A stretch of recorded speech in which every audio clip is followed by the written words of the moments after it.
Köln und der Karneval, meine lieben Freunde, haben auch leise Töne. Der Kölsche kann ja lachen und Grieche lachen und weinen hintereinander. Das ist das Schöne an unserer Mentalität.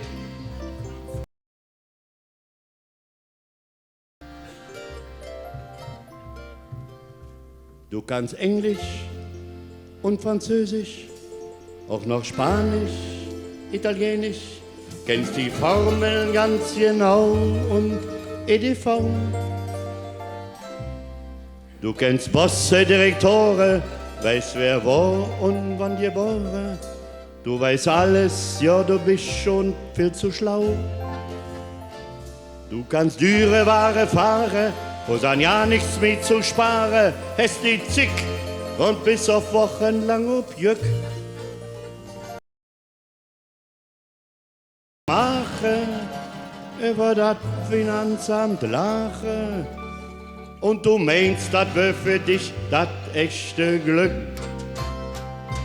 Kannst du auch noch Spaß vertragen? Kannst du auch noch Blutwurst sagen? Kannst du auch noch unverfälscht den Mutterspruch echt Kölsch? Du kannst alles aktivieren, kannst den Frau emanzipieren. Du hast sicher schon die halbe Welt im Sack. Und von dir, Jon, die Prognose bestimmt nicht in die Hose, denn du hast so große Tiere, der Kontakt. Kennst Adresse von Hostesse, bist ja ein Scharf, ob die schreckst du vor Dinger Pflicht zurück. Muss allein repräsentieren, darfst das verdammte Image nicht verlieren. Und du meinst, das wär für dich das echte Glück. Kannst du auch noch Spaß verraten?